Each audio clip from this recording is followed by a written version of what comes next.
मजीद video के लिए पाक उर्दू स्टोरी चैनल को सब्सक्राइब करें।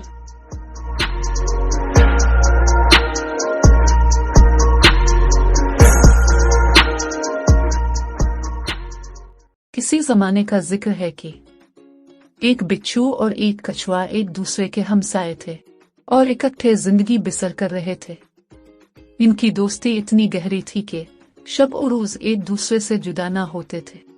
वक्त इसी तरह गुजरता रहा, लेकिन एक ऐसा इत्तेफाक हुआ कि उनको अपना वतन छोड़ना पड़ा। बस दोनों एक दूसरे के हमरा चल पड़े। जब कुछ फासला तय किया तो उनका गुजर एक दरिया से हुआ जो पहाड़ से निकलकर सहरा में बह रहा था। बिच्छू ने जब पानी को देखा तो अपनी जगह पर रुक गया और कछुए से कहा, तूने देखा है कि हम कैसी मुसीबत में गिरफ्तार हो गए हैं। कछुए ने कहा, क्या हुआ है? तुम्हें कौन सा गम है कि इतना परेशान हो गए हो?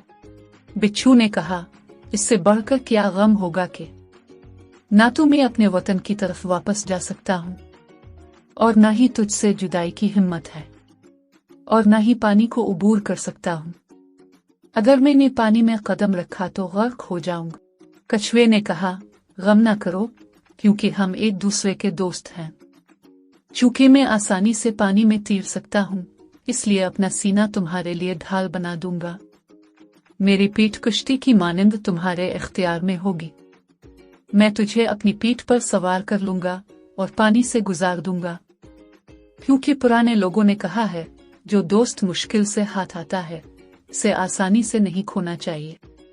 बिच्छू ने जवाब दिया, तुम पर आफरीन हो, तुम वफादार दोस्त हो। मैं भी दोस्ती की कदर करता हूँ, इसलिए जब भी तुम्हें मेरी जरूरत हो खुलूस दिल से पूरा करूंगा। बस कछुए ने बिच्छू को पीठ पर सवार कर लिया और अपना सीना पानी की लहरों पर डाल दिया और तैरना शुरू कर दिया। जब उन्होंने कुछ फासला तय किया तो कछुए ने तेज आवाजें सुने और महसूस किया कि इसकी पीठ पर खराशें पड़ रही हैं, जैसे बिच्छू कोई चीज तलाश कर रहा है। इसलिए बिच्छू से पूछा, तुम क्या कर रहे हो और ये कैसी आवाज है जो मैं सुन रहा हूँ?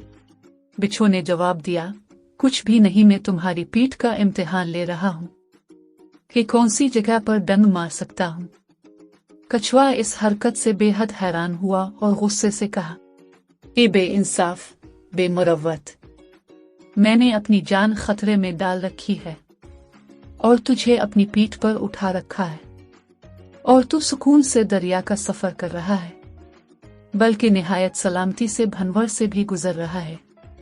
तुम्हें चाहिए था कि मेरे एहसान मंद होते और पुरानी दोस्ती का हक अदा करते, लेकिन इसके बरक्स मुझे आज़ार पहुंचाने और डंक मारने से तुम्हारा क्या मकसद है? अगरचे तुम्हारे डंक का मेरी पीठ पर कोई असर ना होगा, लेकिन तो दोस्ती और रफाकत का दम भरने के बावजूद ऐसी बदखाही और खियानत किस लिए कर रहे हो? बिच्छू ने जवाब दिया, मुझे तुमसे इन बातों की तवक्को ना थी।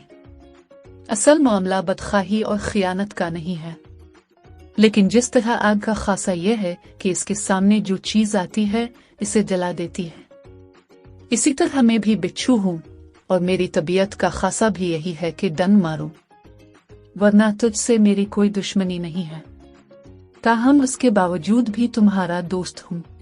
कछुए ने कहा, तो सच कह रहा है, ये तो मेरा गुनाह है कि मैंने सब जानदारों से किनारा कशी की और तुझसे दोस्ती कायम कर ली। अगर तुम्हारी तबीयत का खासा डंक मारना है तो मेरी तबीयत का खासा भी पानी में गोते लगाना है, और मैं चाहता हूँ कि तुम मेरे दोस्त ना हो और ना ही जिंदा रहूं, क्योंकि मेरा तन्हा रहना बदजिन्स की दोस्ती से अच्छा है। कछुए ने इतना ही कहा और एक ही हरकत से बिच्छू को पानी में गर्क कर दिया और खुद सलामती से दरिया उबूर कर लिया। सबक: मुनाफिक की दोस्ती से बेहतर है कि बंदा तन्हा ही रहे, क्योंकि मुनाफिक सांप की मानिंद होता है जो एक ना एक दिन डसेगा जरूर।